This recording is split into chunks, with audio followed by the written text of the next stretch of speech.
Of the high-low. Today we are joined by Cal State Long Beach's Debby Sneed. Debby is a lecturer in classics at Long Beach State. If you don't know, classics is not the study of the old Beatles and Rolling Stones songs. It's a study of ancient civilizations, and it is fascinating stuff. We're going to talk about some fascinating stuff today. We won't be talking about the words, curse words that Debby knows in ancient Greek. Well, that'll be another one.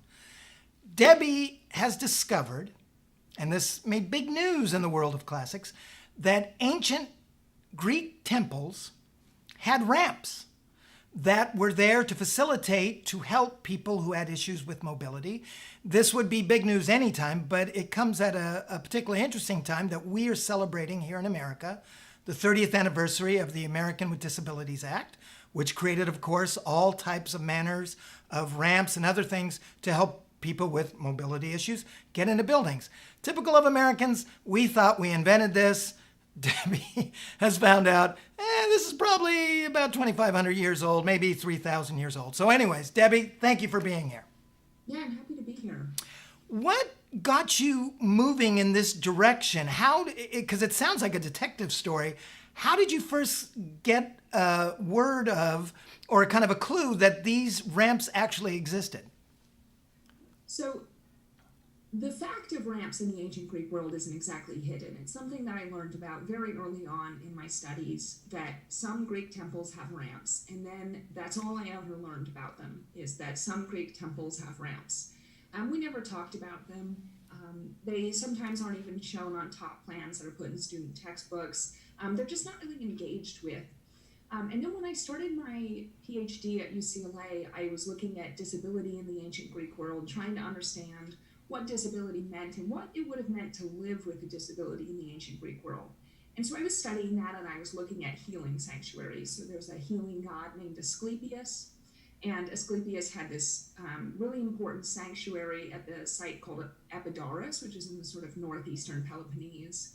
And so I was looking at this really important healing sanctuary, which dates, at least in its main construction phase, to the 4th century BCE, at the same time that I was teaching a disability studies class at UCLA.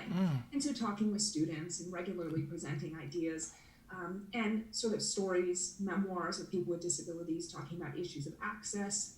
And so I was looking at these things sort of simultaneously. And then I started to realize, as I was looking at the buildings, like, wait, actually, there are a lot of ramps here, right? And so I looked at the sanctuaries that I'm more familiar with. So there's the sanctuary of Zeus at Olympia, for example, which has 2 ramps. I looked at the sanctuary of Aphaia on Aegina. It has 1 ramp. And then I decided to count up the ones that we have at Epidaurus, and there are 11 stone ramps.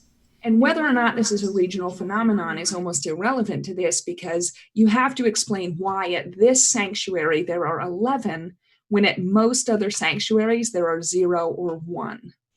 And so I started putting things together and trying to think about, okay, why would a healing sanctuary have more ramps, right? And these sanctuaries were specifically targeted at people with disabilities, people with illnesses, various conditions, mobility impairments, hearing impairments, all sorts of things. And I don't think it's a coincidence that a sanctuary that is specifically built with people with disabilities in mind has ramps that would facilitate access to the buildings that people with disabilities would access.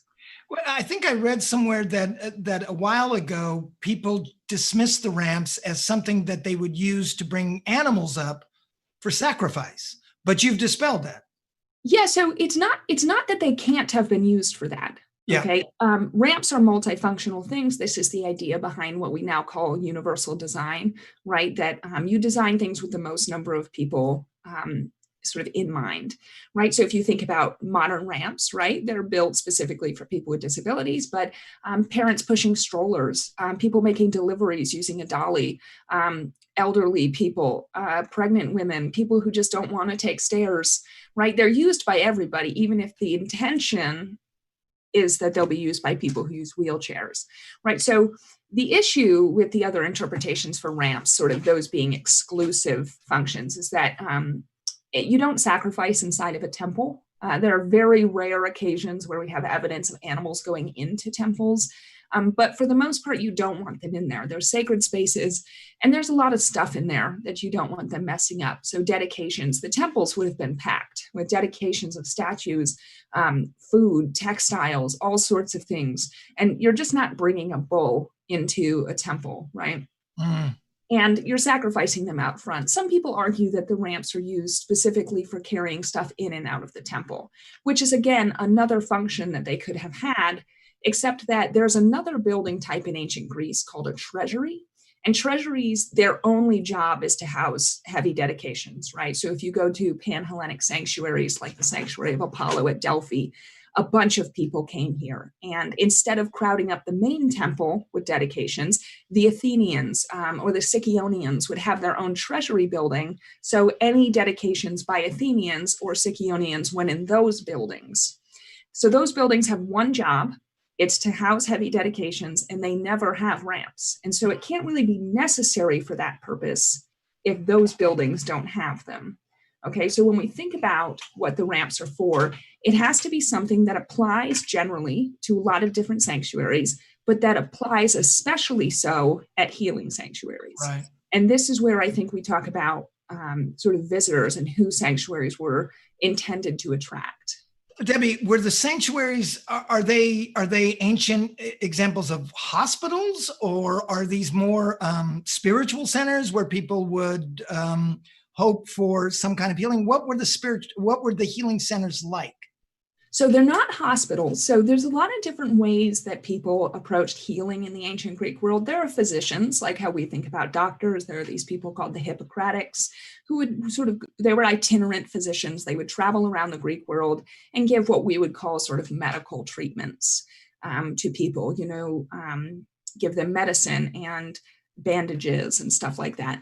Another option that people pursued, either instead of Hippocratic physicians or in addition to, is they would travel to these healing sanctuaries and pray to the god for healing, right? And the way that it worked, at least the way that we understand that it worked, is you would travel to the sanctuary, you would make your dedication to the god, and then you would sleep in a building called the abaton.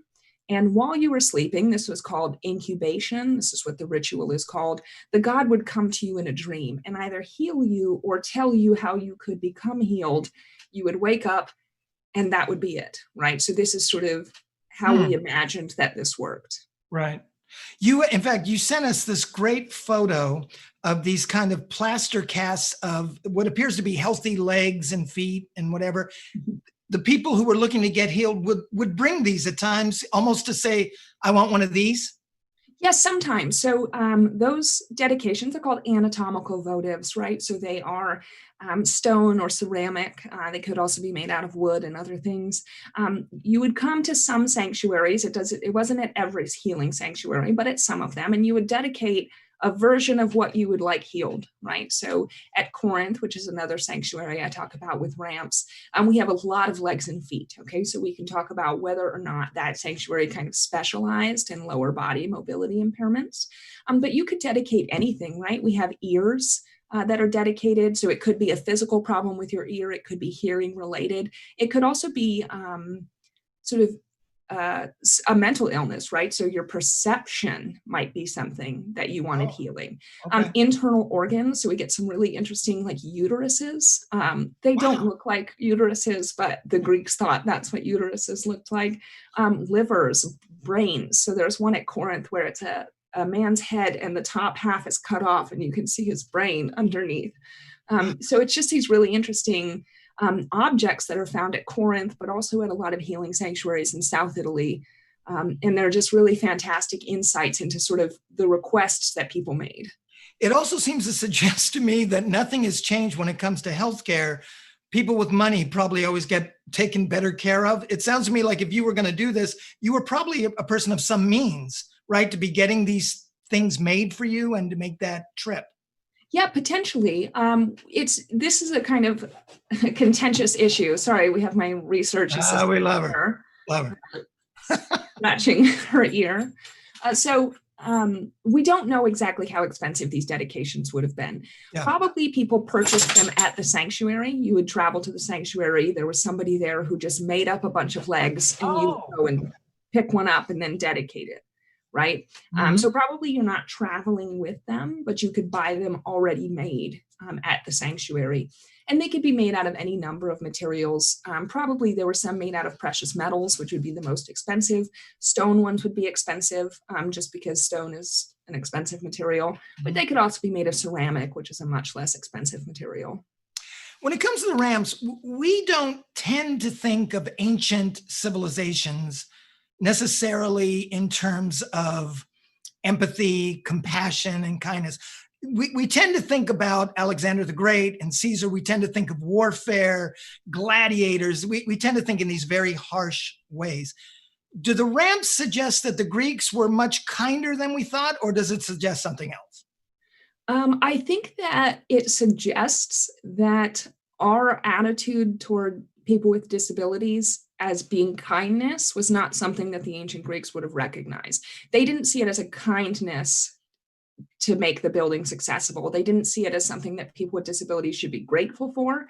It was instead just a practical solution to a problem that they had, right? So it's not a gift to people with disabilities. It was just, if we make these buildings and we want them to use them, they should be able to get into them, right? So I don't think that the Greeks are necessarily being kind here or empathetic. I think that they just approached the construction of these in a relatively straightforward way.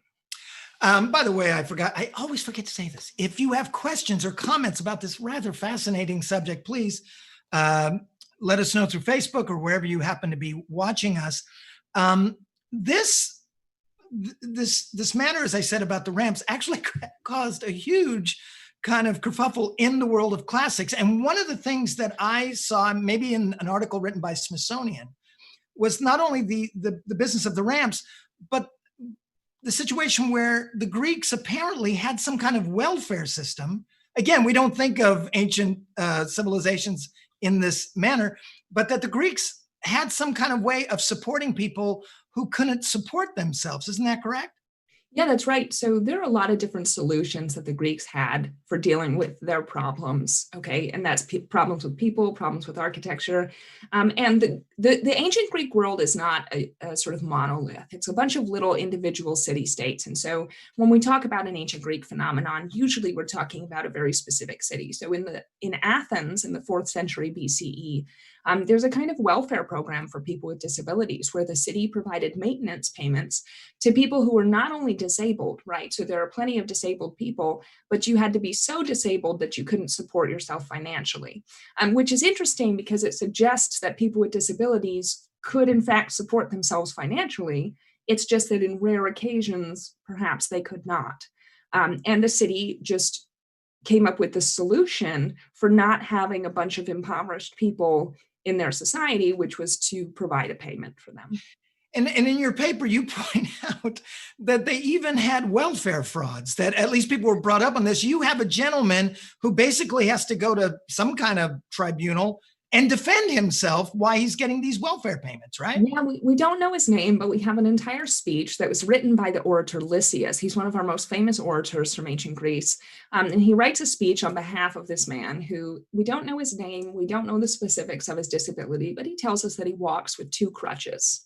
Okay. And he says he has some sort of a shop. We don't know what kind of a business he's in, but the accusation seems to be that he has rich friends and he has people who come to his shop, and therefore he should be able to support himself without the payment from the city. And sounds familiar. Yeah, he's not being accused of faking his disability. He's being accused of faking his need for the welfare payment. And the entire speech is his defense. It's so great. It's him presenting himself as this figure who really needs the city's help. And again, now in this case, because we've spoken before, you argued that, again, this does not show that Greece was necessary, or the Greeks were necessarily more compassionate or empathetic because they gave this. Again, what did they probably see as the practical reason for this kind of help? Yeah, for the Athenians, it's hard to tell with them what the purpose was, right? So they did a lot of what we would call welfare. So orphans, so children who had lost their parents due to war, well, their dads, Right. to warfare, were supported by the city for their life, right? So we have a bunch of instances where the Greeks recognize the needs that certain people have, and then they work to fill them. And we don't have a justification for this. The welfare system, at least for the people with disabilities, is presented matter-of-factly. We have it in this law court speech, just the fact that it exists. We have it in another text that we call the Athenian Constitution, which was sometimes attributed to Aristotle, probably not by Aristotle, but by one of his students. And it's just listed as one of the laws, right? There's no justification for it. It's not for veterans who have been wounded in war. It just exists as a thing, probably because it was just a need, right? For citizens. It would have been embarrassing for the city of Athens to have their citizens begging on the street. Debbie, you were kind enough to send us some images of the temples with ramps. And one thing, Stephen, if you can put up that slide, one of the things that caught my eye, besides the ramp itself, was the fact that, I don't know if we're getting this up yet, we'll get it up soon. There it is. If you'll notice, there's something interesting about this temple, which is it is not all white. We have always been shown Greek temples that are completely white and sculpture that is completely white. But you've told me, and I've heard this now from others, that this is probably a more accurate representation of what temples look like. And we were talking about, why is there this literal whitewashing of Greek history and architecture? Yeah, it's a great observation about the reconstruction. The reconstructions of Epidaurus are fantastic. I really love them. John Goodinson did them, and I think that they're really fantastic for a lot of reasons, but especially because they bring out that colorfulness of the ancient Greek world. Because you're right, we think about the statues, we think about the buildings as being completely white, and it's just incorrect, right? So modern scientific analyses have shown us that everything was heavily painted. Wow. Right? Statues were completely painted. What we see today is just as a result of weathering, erosion, but also cleaning during sort of, I don't know, like the Renaissance. Basically, they would scrub away any remaining paint because they really wanted them to be this gleaming white marble. And a part of this is attributed to a man called Winkelmann, Johann Joachim Winkelmann, who's sort of the father of art history, right? So he really liked how white the statues were and really emphasized that that's what was beautiful about classical sculpture, was how white it was. And you're right that it's a little bit problematic. So I don't fault people for thinking of that, right? It's what we see in museums. I think we as classicists have done a really bad job of communicating the colors in the ancient Greek world. We tend to focus on other things, but it allows classics. It's another, at least it's another way that classics is sort of appropriated pretty heavily these days by white supremacists as a way to make this connection between sort of the foundations of Western society, as problematic as that is. People make this connection that sort of this is our legacy as white people, as Europeans. This is our legacy, and that's one of the ways that it gets emphasized, is through the whiteness of the statues. And the most infamous example of what you're talking about is Adolf Hitler, who totally embraced a certain myth about Greece. We see it, anybody who's seen documentaries about the 1936 Olympics knows this, that even though now it is common for the torch relay to begin in Athens, Hitler was actually the first one. I'm sorry, in Olympia. Hitler was actually the first one to start that in 36 because he wanted this connection to the Greeks. Yeah, he literally wanted to communicate that Germany had this legacy, right? That the Aryan race started in Greece, and the greatness of Greece, he was appropriating the greatness of Greece for his empire. Right? And we've seen this before. The fascists did it. Mussolini was very heavily invested in the ancient Romans. He actually destroyed so much of downtown Rome in his efforts to reveal, right, the remains of the ancient Romans. He appropriated sort of ancient Roman imagery into his fascist regime. This is something that we see a lot, and those are the most infamous examples of it, but then we see it in other more subtle ways as well. Debbie, we see this, we were talking about the ancient Greeks are to the world what probably the founding fathers are here in America. Everybody tries to co-opt the founding fathers and say, this is what they were thinking. This is what they were thinking. what do a lot of people see as the advantage of having the Greeks on their side?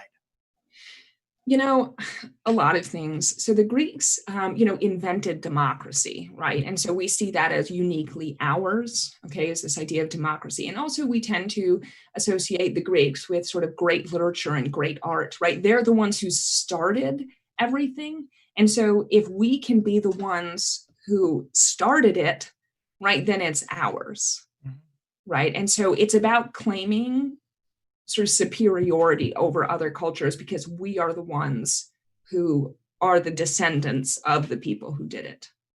And of course, I would say the group most used over the past 10 or 15 years, this probably has a little to do with pop culture, are the Spartans, right? And they have been used, we were talking about this a lot lately, right? They're probably the ones most I get called upon these days by different groups.